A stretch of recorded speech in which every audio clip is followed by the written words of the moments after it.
Hello everyone, happy Tuesday.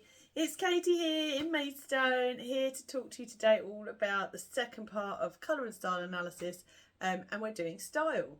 Style's being done in two parts, so today we're going to cover body shape and scale and what that means and try and give you a few tips, and tomorrow we're going to talk about style personality. So in a style analysis you get a workbook and we go through it in about 2.5 hours, and it's yours to scribble in. It becomes your Bible. So I'm going to use this to refer to when I talk about body shapes in a minute. But just quickly, a couple of things. Yesterday I was going to do this every day and I completely, if anyone watched yesterday, I did it and then there was a hoo-ha going live with children and dogs in the background because I locked my husband out and he couldn't come in and help out. And I had to stop and start again. Very frustrating. So, yeah, I want to pull one of these cards. A client came to me once and she gave me, they're called Live, Love, Laugh, Inspire cards. And it's just nice to every now and then pull one at the beginning of a live. So I'm going to go, I've literally opened it, pull one from the middle bottom. It's a blue one. It says, and these can be used as affirmations. I am happy every day. I'm going to pull one more, because we missed out yesterday. I'm going to find a pink one. Let's see, there's a pink one there from the middle. Interested, I'm wearing blue and I pulled out a blue one. I am loved. Some affirmations for the day. I'll try and remember to do that again tomorrow. Let's put those at the bottom when I'm done. So, right. Colour and style, especially for menopause. I didn't talk about menopause at all yesterday, but one of the reasons why it's a really good thing that people really sort of jump on, and the reason I'm here in the group is because you can see it as a cherry on the top. You can see yourself going off, doing the workouts with Fiona, doing the breath work, getting involved with your nutrition, which some of you have been in the program a while and you are doing step by step, each program pulling out a different one of us and working with us. And you might find after you've done all that work that you feel like this is the last piece of your puzzle, that you've worked on the inside, something still doesn't feel confident and right, and so now you want to just address the outside. It's the, the cherry on the top of the cake, the sprinkles on the cake. But for other people, it can be the first way in. If they're really down and out on themselves, if they're really self-conscious and they go through, that can get even worse going through menopause. Sometimes it's addressing the outside that then gives them the confidence to even be able to stand up and talk to someone. So it can come from any angle. Often as we go through different stages in our life, from going from teens into motherhood, or from there into marriage or divorce, and then into menopause and out the other side, things are always changing. Careers are changing, lifestyles changing, fashions and trends are changing, but most importantly, our body shape and our colourings are changing. So, for example, menopause or ill health, our skin colour can change and our texture of our skin can change. Then we've got things like our eye colour.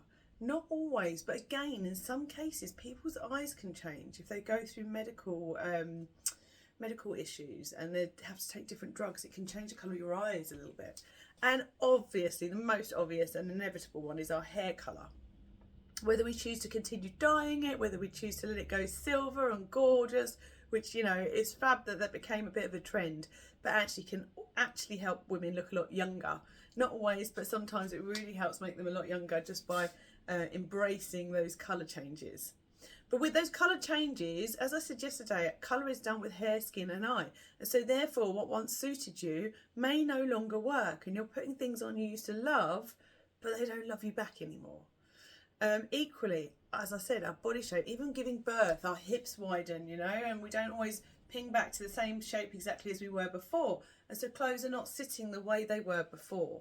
So this is one reason a stylist will normally say, go back and revisit one of the two sessions, especially colour, every 10 years. And if you do that with me, then it's not as much the second time round. It's just a little look over and a rejig because we already know each other. So let's have a little look at style. Style is a way to say who you are without having to speak. That really is relevant for tomorrow, especially when it comes to style personality. So when I talk about body shape, you may go off and check the internet, go on Pinterest, come up with names you've heard for body shapes. Every stylist is taught the same ideas, but they come up with different terms sometimes. So, for example, Colour Me Beautiful deal with what we call an oval. You won't hear me talk about an oval. We have 2 different body shapes instead. Just becomes a bit more bespoke. And when we've finished looking at the 6 or 7 different body shapes, you need to remember there's actually probably 40 body shapes realistically when you take into account our scale. So, for example, you might have a short pair, a tall pair. You might have a pair with a long body, a pair with a short body, and so on. So they're all going to need different style tips. Excuse me. So, neat hourglass is the first one we're looking at. I'm going to talk through what it is to be these body shapes. You can stand in front of the mirror. Maybe you've just in your underwear, maybe you're wearing leggings and a vest top, but something where you can see the frame and curves of your body and see if you can work out what you might be. So a neat hourglass. Again, as when I'm talking about the colours, I'm the first one in the room. So, neat hourglass. You need to have your shoulders in line with your hips. So if you were to measure your hips and your shoulder distance from here and here, they're the same. Now, I'm ever so slightly wider on the shoulder area, but not enough. Everything else fits into a neat hourglass. So I can bear that in mind when I'm styling myself later on and scribble that down in the book. But overall, I'm a neat hourglass. I wear the same size clothes on the top as I do the bottom. And I come in at the waist. I'm hiding my waist at the moment a little bit. But I have a curve. So let me show you. I've got a little vest top on underneath here. If I squeeze, pull this all out, and squeeze, you can see I actually come in. Can you see that? I come in at the waist here and I come back out again. So you can be a tall or a short or a petite or a larger lady, but that is the rules for a hourglass, a neat hourglass. So the thing to know about neat hourglass, you don't want to drown her in really big, thick, heavy fabrics. If she's a dramatic, she might go there and that's fine. You can start to see why styling personality is important to understand. But if we're just looking at how to dress a figure and enhance it, then she wants to wear a little bit. She can take a little bit of frou-frou or puff sleeve or rounded details on her shoulder to draw the eye out.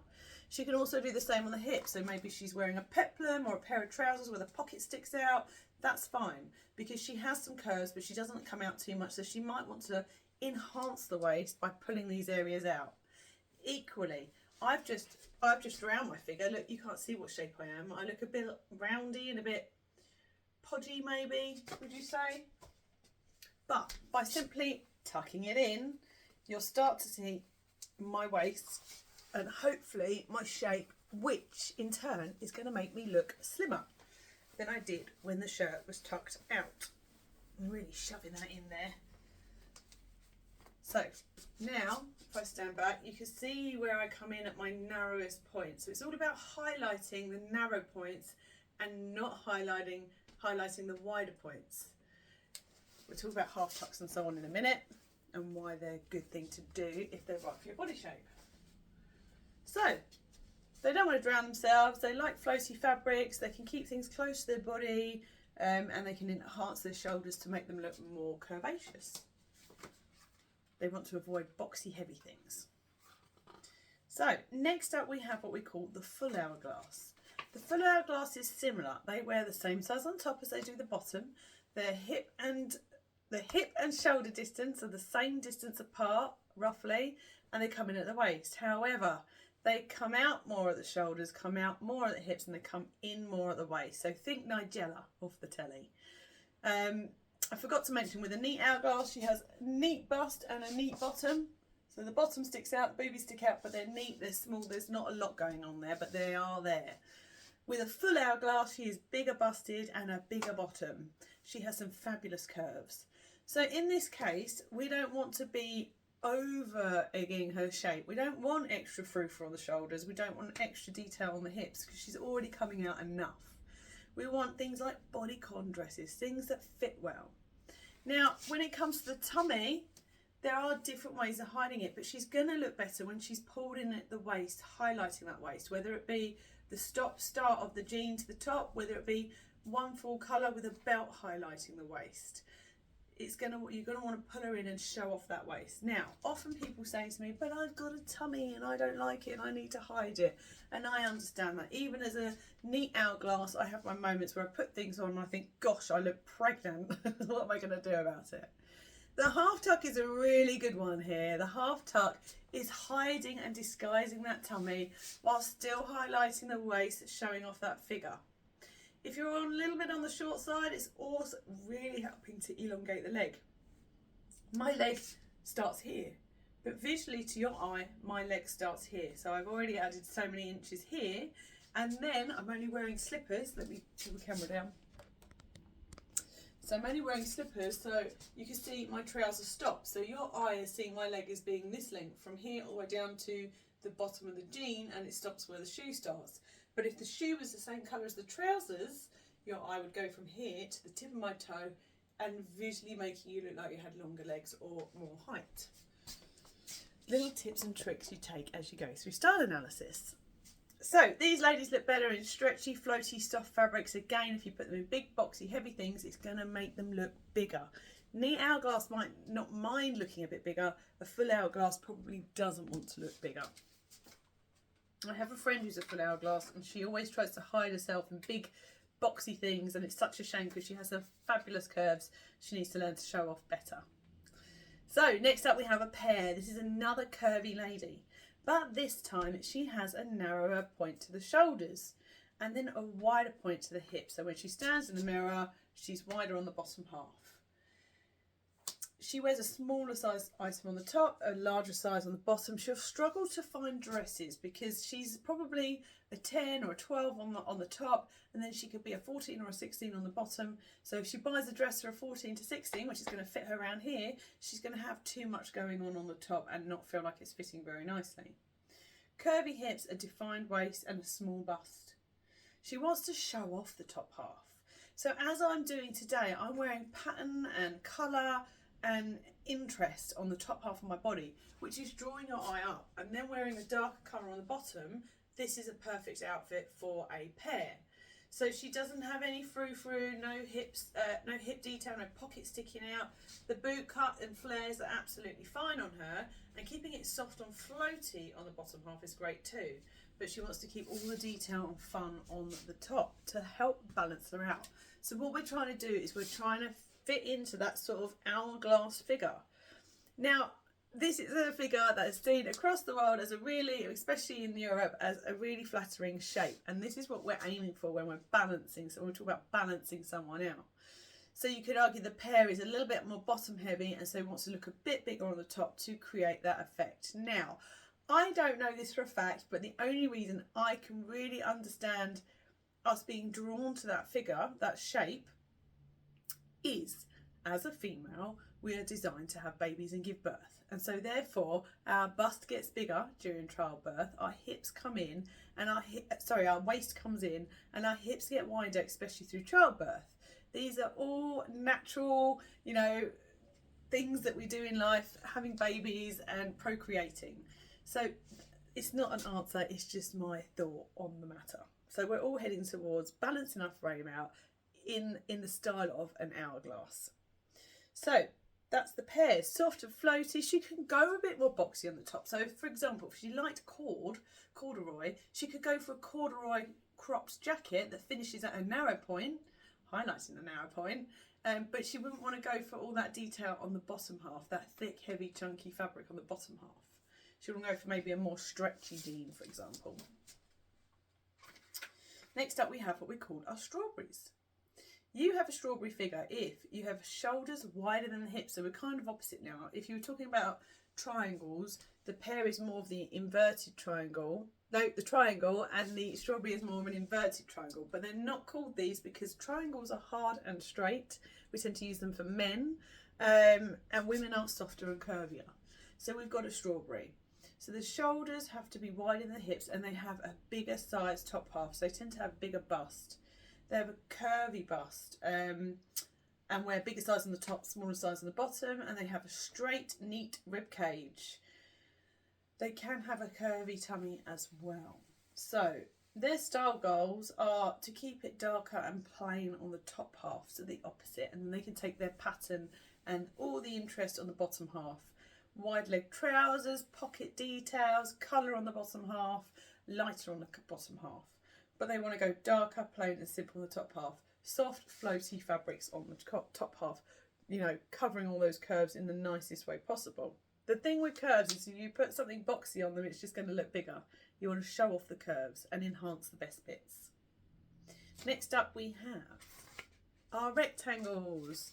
So, rectangles, they're similar to the first two in the sense that they have shoulders the same width apart as the hips, but they don't come in at the waist. They feel like they're quite straight.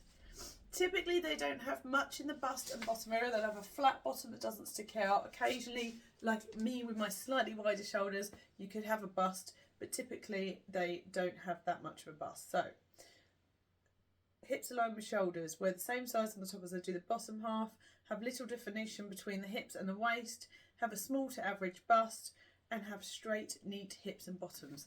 They've got great arms and legs. They really need to show these off. So things like blazers pulling up the sleeves, cropped trousers showing off the ankles.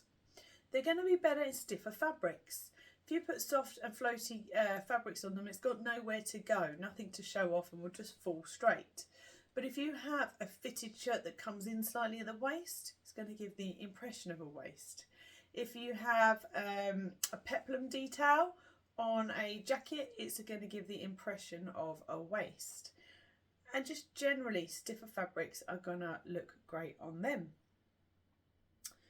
Anything else? You can add detail to the hip and the bust area, just to again bring the eye up to the bust area, bring the eye down to the hip area, and give the impression of curves again. Next up we have an apple. So when I was training, it took me a while. For some reason, apples and strawberries felt a little similar, but they are different, which is why we have two. So if you have an apple figure, this is going to be the closest to an oval as well.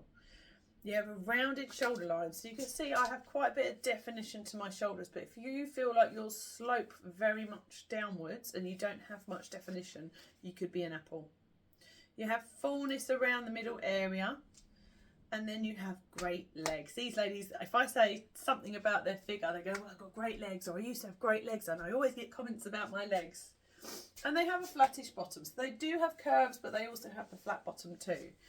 So they want clothes that are going to hang from their shoulders. These ladies probably love a waterfall cardigan, full length cardigans and so on, or the full length waistcoat, sleeveless gilet type things at full length.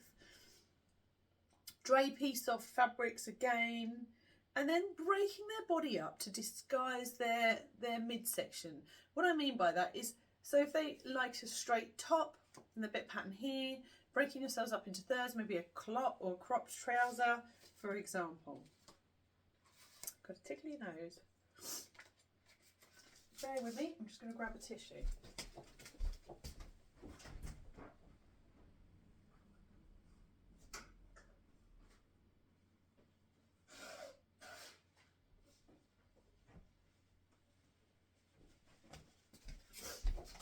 Hopefully that's not the sign of a cold kicking in. The kids at school, bringing back bugs. So where were we? We've done the apple and we're on the last and final one. We have got, I'm not even live, am I? I could have pressed pause there and play, but never mind. So, athletic. And athletic is that inverted triangle as far as a woman's concerned. She is, someone has a broader shoulder and a straight shoulder, but she's very small on the bottom half in comparison. So these ladies normally struggle to find trousers that they're happy with the fit. They have narrow hips, they don't have much of a bottom, and little definition between waist and hips. They have gorgeous shoulder line. They're often quite fit as well. So if you're someone who works out, you can actually sort of push. If I was to work out a lot more on my top half of my body, I could almost push myself into a bit more of an athletic frame. They want to show off those shoulders. So things like halter necks, plain colours on the top again, because they're bigger on the top and smaller on the bottom. Wide leg trousers are going to be great on them because they're going to really balance out. So where they're wide on the top, they generally visually come in like this. So if you get the right trouser and it comes back out again, you can start to see how it's going to balance those shoulders, and then shoulders are not going to visually look as wide because you've got width on the bottom as well. Pattern as well. Look, this lady in this book is wearing quite a bit of pattern on the leg. Oh, there's too much. There you go. Can you see it? So they are our body shapes. What I want to talk to you about now is the importance of scale, how it is important to understand your scale, to understand the differences between each and every one of us, why you can have two pairs standing next to each other who have different style goals and benefits. In an analysis, we're looking at your proportions. So we're looking at whether you have a long body or a short body. We're looking at if you have a high waist or a low waist, or rise, it's also known as a rise, sorry. And if you've got longer legs or shorter legs. So for example, we talked about the visuals of a longer leg in a pair of trousers, and I now know I have a long body, so I have quite a long distance here, and I also have a high rise, so I come up quite high here, and then I also have a long leg. Now, if I'm not careful, I can look all body and make my legs look quite short. So if I untuck this again, let's have a look what happens. So here's the look I'm happy with. Excuse me, lady. Other than obviously the fact I'm wearing my slippers, but that's okay. So if I untuck this again, what's going to happen? My body becomes big, wide, bulky. My actual body length becomes longer, and I've now shortened my legs as well. So tucking it in is going to help create that balance. If you are someone who is petite, let's talk about scale.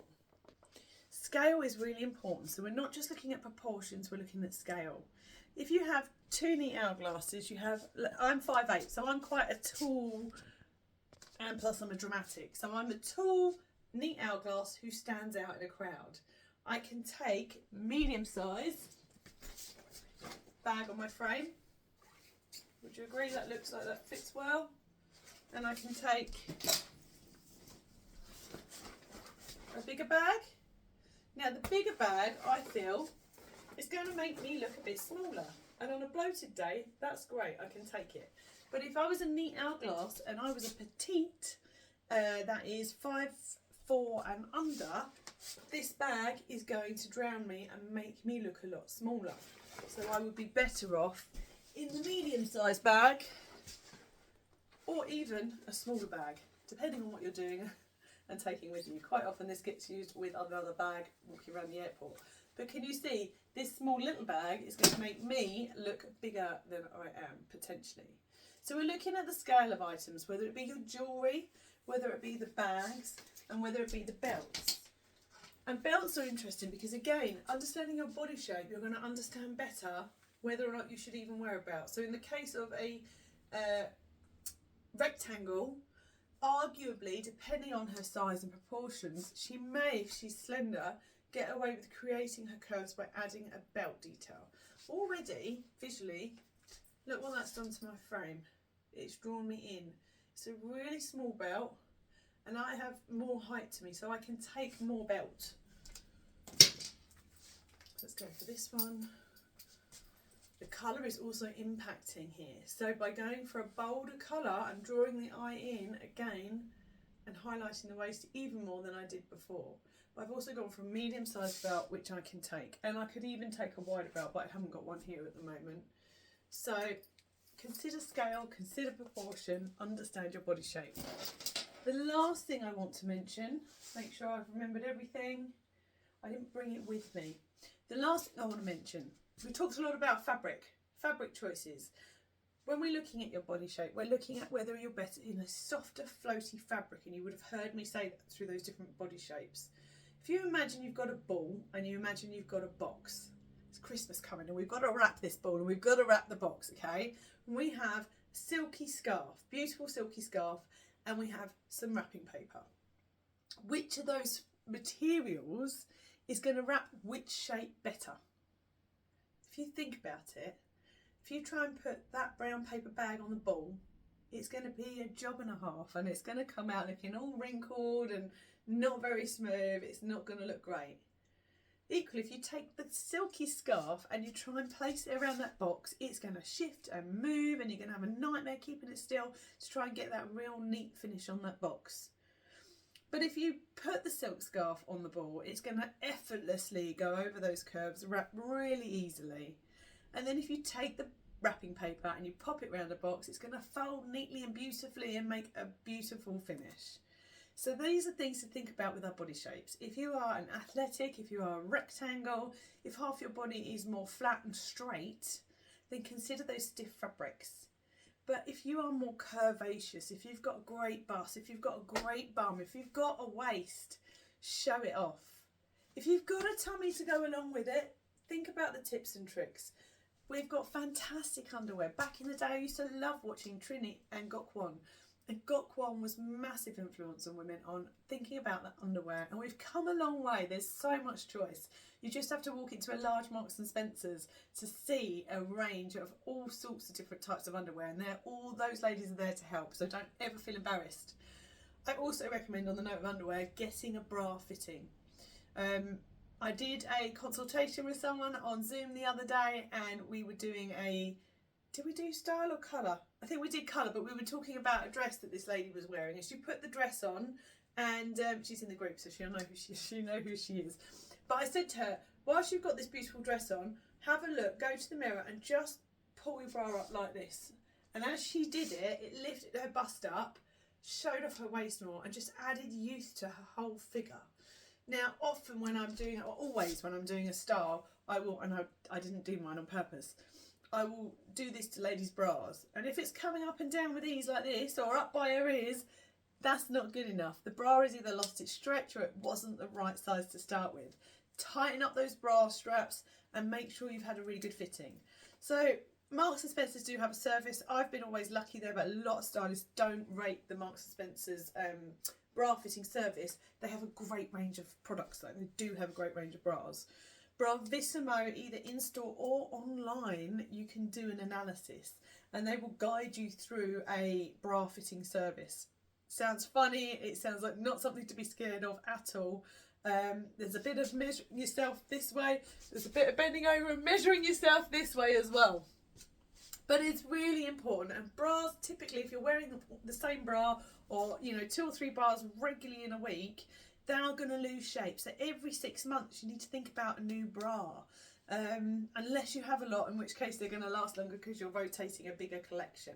But definitely go and treat yourself. It's not just a treat, it's a necessity to help us look good and feel good. Wear the right underwear for you.